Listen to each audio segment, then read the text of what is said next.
Hello friends, आज हम लोग history class 9 Nazism and the rise of Hitler इस चैप्टर को देखेंगे।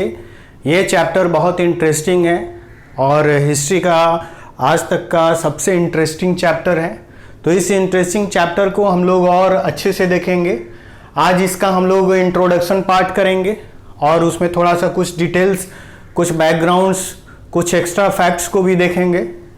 इस इंट्रोडक्शन में हम लोग इस चैप्टर में पढ़ना तो हम लोग को हिटलर को, लेकिन हिटलर के बारे में या हिटलर का ये जो कुछ भी एक्टिविटीज़ था या हिटलर जैसा एक व्यक्ति कैसे बॉर्न हुआ और किस तरीके से इस वर्ल्ड वॉर में शामिल हुआ, क्या रीज़न था, जर्मनी क्यों दो बार वर्ल्ड वॉर में शामिल हुआ, उन सभी फैक्ट्स को हम लोग थोड़ा सा डिटेल में आज इस फर्स्ट पार्ट में हम लोग देखेंगे। इसमें हम लोगों ने यहाँ पर 2 पार्ट्स में डिवाइड किया है, वर्ल्ड वॉर 1 और यहाँ वर्ल्ड वॉर 2 के कुछ फैक्ट्स। आपको उसको थोड़ा सा देखना है और उसको समझना है कि इन दोनों से इस chapter Nazism and the rise of Hitler का क्या कनेक्शन है। वर्ल्ड वॉर 1 में अलाइड पावर्स कौन कौन थे? तो अलाइड पावर्स में ग्रेट ब्रिटेन था, जिसको हम लोग यूनाइटेड किंगडम के नाम से भी जानते हैं। सेकेंड फ्रांस था और थर्ड रसिया, जो आज रसिया जानते हैं वो उस वक्त यूएसएसआर था, ठीक है, सोवियत रिपब्लिक था। और ये तीनों 1, 2, 3 ये तीनों एक सीक्रेट अलायंस में थे। All 3 formally linked by the treaty of London of September 5, 1914। ये ट्रीटी भी एक कारण था दूसरे देशों को शक करने के लिए कि आखिर क्या खास बात है कि ब्रिटेन, फ्रांस और यूएसएसआर आपस में एक सीक्रेट ट्रीटी कर रहे हैं, रहस्यमय ढंग से आपस में कोई संधि कर रहे हैं। तो बाकी देशों को भी डर लगा, खासकर जर्मनी को, ऑस्ट्रिया हंगरी एम्पायर को, ऑटोमन एम्पायर को। ऑटोमन एम्पायर भी उस वक्त काफ़ी कमज़ोर था और वो उसके टुकड़े धीरे धीरे अलग होना चाह रहे थे, सब स्वतंत्र इंडिपेंडेंट अपने आप को घोषित करना चाह रहे थे। तो इस तरीके से सेंट्रल पावर में कौन था? सेंट्रल पावर में Germany, Austria Hungary, the Ottoman empire and Bulgaria, ये सेंट्रल पावर के कंट्रीज थे और ये अलाइड पावर के कंट्रीज थे। इस अलाइड पावर के कंट्रीज में यूएसए की एंट्री 6 अप्रैल 1917 को होती है। यूएसए इनिशियली स्टार्टिंग से ही इस वर्ल्ड वॉर 1 का हिस्सा नहीं था और यूएसए शायद वर्ल्ड वॉर 1 में शामिल भी नहीं होता। कुछ इमीडिएट कारण भी थे, उस कारण को हम लोग अभी यहाँ पर नीचे के कुछ पॉइंट्स में डिस्कस कर लेंगे। अलाइड लीडर्स में कौन कौन थे? तो यूएसए के मेन लीडर थे president Franklin Roosevelt, United kingdom के प्राइम मिनिस्टर थे विंस्टन चर्चिल, यूएसएसआर के प्रेसिडेंट थे जोसेफ स्टालिन। अब आइए हम लोग देखते हैं यूएसए वाला फैक्ट जो हम लोग अभी डिस्कस कर रहे थे कि आखिर क्या खास बात है कि अप्रैल 6, 1917 को यूएसए की एंट्री होती है इतना लेट से, क्या खास कारण था?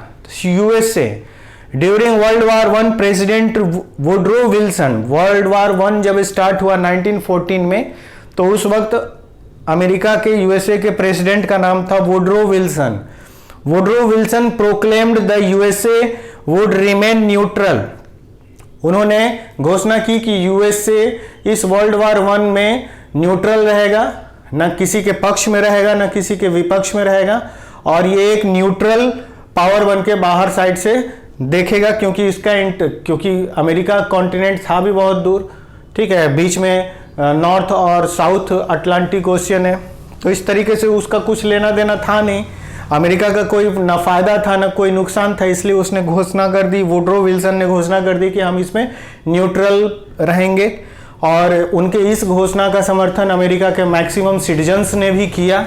ऑन 6 अप्रैल 1917 USA officially enter the conflict.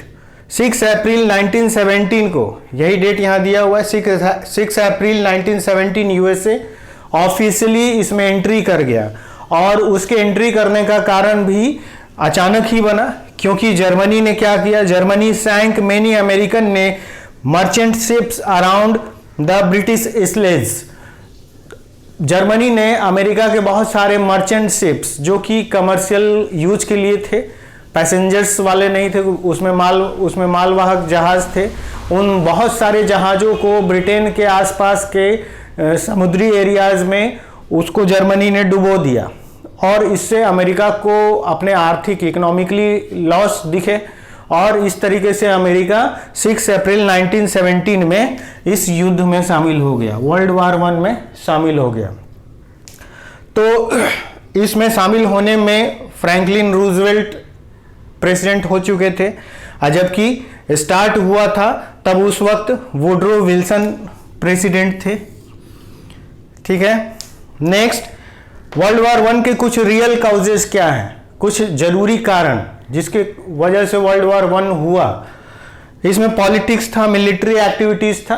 Politics में सीधा मतलब है कि आसपास के जो भी देश इसमें शामिल थे, चाहे वो अलाइड पावर साइड से चाहे सेंट्रल पावर साइड से, सभी के कुछ पॉलिटिकल बेनिफिट्स थे एक दूसरे के साथ होने का, एक दूसरे को डिफेंस करने का या एक दूसरे पे वॉर करने का। उसमें मिलिट्री पावर भी एक दूसरे को सबको दिखाना था और सभी अपने मिलिट्री पावर्स को भी और ज़्यादा स्ट्रेंथन कर रहे थे, मजबूत कर रहे थे। सेकंड सबसे बड़ा कारण था सीक्रेट अलायंसेस। सभी देश आपस में एक दूसरे के साथ सीक्रेट अलायंसेस में आ गए। यहाँ हम लोगों ने अभी देखा कि ब्रिटेन, फ्रांस और यूएसएसआर ये सीक्रेट अलायंस में आ चुके थे, 5 सितंबर 1914 को ही आ चुके थे। थर्ड कारण क्या था, इंपीरियलिज्म। इंपीरियलिज्म एक सबसे बड़ा कारण था क्योंकि साम्राज्य सभी को अपना विस्तार करना था। ब्रिटेन एक इंपीरियल कंट्री था और वो अपना सारे पूरे वर्ल्ड में घूम घूम कर अलग अलग जगहों पर वो अपने मैक्सिमम कॉलोनीज बसा चुका था। उसी कॉलोनी का हिस्सा इंडिया भी था। तो उसी तरीके से इन सारे कंट्रीज को, चाहे वो अलाइड पावर हो या सेंट्रल पावर हो, सभी को अपने कॉलोनीज को और बढ़ाना था, अपना ताकत बढ़ाना था, अपने कंट्री के इंडस्ट्रीज के लिए रॉ मटेरियल का इंतजाम करना था, अपने कंट्रीज में बने हुए इंडस्ट्रियल प्रोडक्ट्स के लिए दूसरे देशों को एक मार्केट के रूप में, यानी कॉलोनीज को एक मार्केट के रूप में भी इस्तेमाल करना था। तो इस तरीके से एक इकोनॉमिक बहुत बड़ा कारण था इंपीरियलिज्म, और ये भी इस वर्ल्ड वार 1 का एक बहुत बड़ा काउजेज था। फोर्थ और सबसे बड़ा कारण नेशनलिस्टिक प्राइड।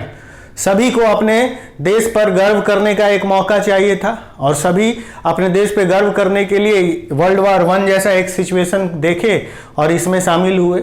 सबको लगता था कि हमारा देश इस वर्ल्ड वार 1 में शामिल हो और इसमें हमारा देश का नाम बढ़े। तो एक नेशनलिस्टिक प्राइड की बात भी थी। स्ट्रैटेजीज में क्या क्या थे, सभी देश एक दूसरे के साथ जब इस वॉर में शामिल हो गए तो जो ताकतवर देश थे, खासकर ब्रिटेन, फ्रांस, यूएसएसआर और यूएसए, इन सभी देशों ने कुछ खास स्ट्रेटजीज अपनाई, जिसमें सबसे पहला था ब्लॉकेड जर्मनी कीपिंग। जर्मनी को चारों तरफ से घेर लेना, ब्लॉक कर देना। उस ब्लॉकिंग से क्या हुआ, कीपिंग आउट सप्लाईज। जर्मनी को जो कुछ भी सप्लाईज जा रही थी, चाहे वो जनरल डेली नीड की चीज़ों की हो, चाहे मिलिट्री नीड की हो, चाहे वो आर्टिलरी हो, वार रिलेटेड वेपन्स हो या फिर फाइनेंस हो, हर तरह के सप्लाईज को कट कर दिया गया, ब्लॉक कर दिया गया। Hurting hard economically. अब America, France, Britain, USSR Germany को या फिर और भी जितने भी सेंट्रल पावर्स थे उन सभी को इकोनॉमिकली लॉस करना स्टार्ट किया। उनके जितने भी मिनरल डिपॉजिट्स थे या फिर ऑयल्स थे या फिर और भी जितने भी इंपॉर्टेंट नेचुरल रिसोर्सेज के माइंस थे, उन सब को डिस्ट्रॉय करना स्टार्ट किया। इससे जर्मनी को इकोनॉमिकली लॉस होना स्टार्ट हुआ। इकोनॉमिकली लॉस में जर्मनी का सबसे बड़ा आयरन और कोल माइंस पर अटैक किया गया। इस तरीके से अमेरिका एंट्री दिसंबर 7, 1917, और हम लोग देखें कि अमेरिका की एंट्री तो ऑफिशियली 6 अप्रैल 1917 को हो गई, लेकिन अमेरिका जब एंट्री किया उसी के बाद इस दिसंबर 7, 1917 उसी के काफ़ी क्लोज डेट्स में ही ये वर्ल्ड वार 1 ख़त्म भी हो गया। इसके कुछ और इम्पॉर्टेंट कारण, one most important reason was the assassination of Archduke Ferdinand of Austria and his wife Sophie, which started a chain of events leading to war and world war. अब यहाँ पर इमीडिएट काउजेज में ये बताया गया कि Austria Hungary empire के so called, जो भविष्य में उस एम्पायर के किंग बनने वाले थे आर्कड्यूक फर्डिनेंड, और उनकी वाइफ, दोनों को सीक्रेटली सर्बियन मिलिटेंट ग्रुप्स ने हत्या कर दी, असैसिनेट कर दिया, और इससे हंगरी ऑस्ट्रिया एम्पायर नाराज हो गया सर्बिया से, और सर्बिया के प्रोटेक्शन के लिए यूएसएसआर पहले से तैयार था। तो ऑस्ट्रिया हंगरी के डिफेंस के लिए पहले से जर्मनी तैयार था, और इस तरीके से ऑस्ट्रिया हंगरी के प्रिंस के मरने से क्या हुआ कि जर्मनी सपोर्ट में ऑस्ट्रिया हंगरी के आ गया। ऑस्ट्रिया हंगरी अब सर्बिया के अगेंस्ट थे, तो सर्बिया के हेल्प के लिए यूएसएसआर आ गया, और इस तरीके से इस साइड में यूके और फ्रांस पहले से ही अपना मन बनाए हुए थे कि ऑस्ट्रिया को, हंगरी को या फिर जर्मनी को पनिश करना है यदि ये इस तरीके से शामिल होते हैं। और यहाँ पर सीक्रेट नेगोशिएशंस हो गया इन तीनों का आपस में 1914 में। इससे जर्मनी, ऑस्ट्रिया, हंगरी ये सब नाराज हो गए यहाँ पर सेंट्रल पावर्स के। तो यहाँ ये दिखता है कि ये कुछ अचानक कारण थे जिसकी वजह से ये वर्ल्ड वॉर 1 हुआ। यदि ये असैसिनेशन नहीं होता तब क्या होता?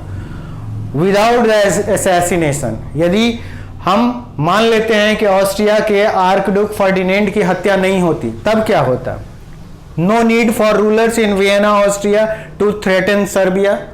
ऑस्ट्रिया यानी कि ऑस्ट्रिया के रूलर्स को कोई कारण नहीं बनता है सर्बिया को धमकी देने का। No need for Russia to come to Serbia's defence. Russia को यानी यूएसएसआर को सर्बिया के डिफेंस में आने का जरूरत नहीं पड़ता। No need for Germany to come to Austria's defence. Germany को भी ऑस्ट्रिया हंगरी के इस डिफेंस के लिए नहीं आने का जरूरत पड़ता। No call for France and Britain to honour their treaties with Russia. Russia के साथ सीक्रेट नेगोशिएशन, सीक्रेट ट्रीटी में फ्रांस और ब्रिटेन को भी आने का जरूरत नहीं पड़ता। तो ये 4-5 कारण नहीं होते यदि ये असैसिनेशन नहीं होता, और ये असैसिनेशन नहीं होता तो वर्ल्ड वॉर 1 भी नहीं होता। तो इस तरीके से ये वर्ल्ड वॉर 1 के मेन कारण थे, जिसमें जर्मनी को बहुत हार्श ट्रीटी ऑफ वर्साई के साथ शामिल होना पड़ा, और उस ट्रीटी के कारण ही जर्मनी में हिटलर जैसे एक पर्सनालिटी का बॉर्न हुआ, उदय हुआ, और उनके उदय से वर्ल्ड वॉर 2 हुआ। वर्ल्ड वॉर 2 में अलाइड पावर्स में यूनाइटेड किंगडम सितंबर 1939 में शामिल हुआ, यूएसएसआर जून 1941 में शामिल हुआ, यूएसए दिसंबर 1941 में शामिल हुआ।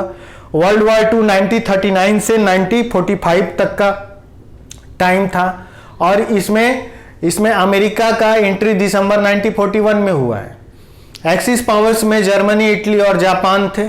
जर्मनी अपना इंपीरियलिज्म यूरोप में बढ़ा रहा था, जापान एशिया में बढ़ाने का कोशिश कर रहा था, और इस तरीके से वर्ल्ड वॉर 2 का बैकग्राउंड इस वर्ल्ड वॉर 1 की वजह से तैयार हुआ।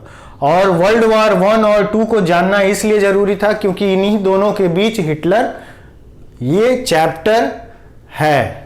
आइए अब हम लोग इस चैप्टर के कुछ इनिशियल पार्ट्स को, पॉइंट्स को देखते हैं। ये चैप्टर स्टार्ट होता है कि स्टोरी से। In the spring of 1945 a little 11-year-old boy German Helmont heard his parents discussing in serious tones about killings।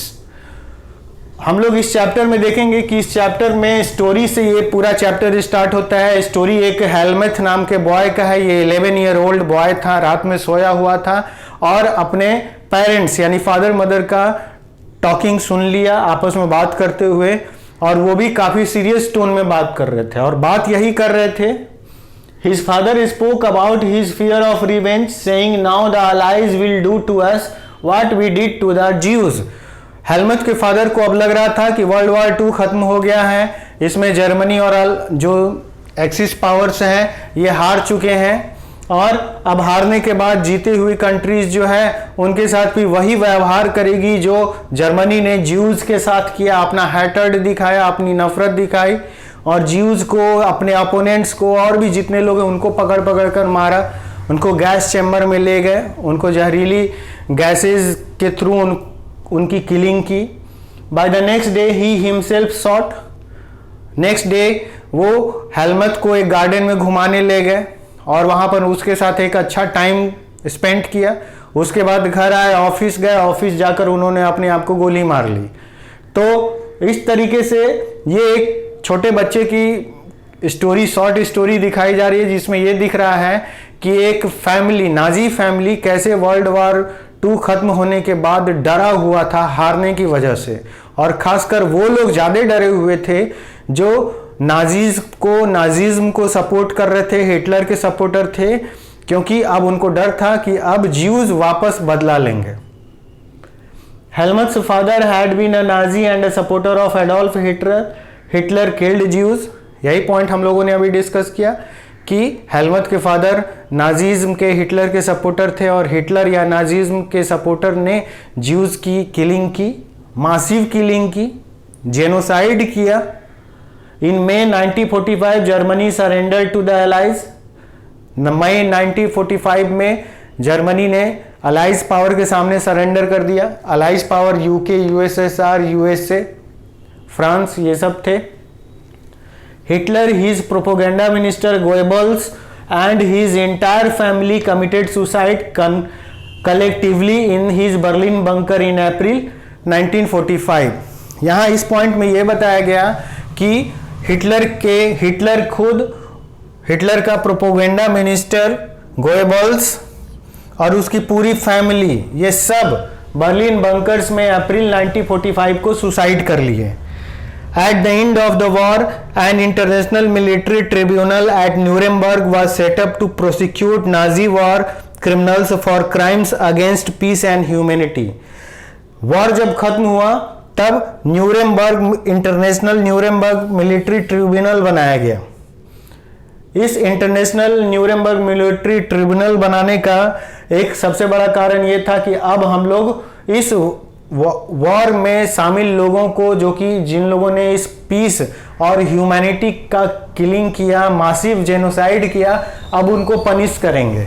तो उस पनिशमेंट के लिए ये military tribunal, international military tribunal at Nuremberg बनाया गया।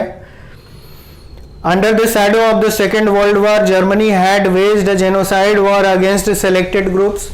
इस वर्ल्ड वॉर 2 में रीजन्स चाहे जो भी थे, उस रीजन्स में जर्मनी ने सेलेक्टेड ग्रुप्स की जेनोसाइड किया, यानी मासिव किलिंग की।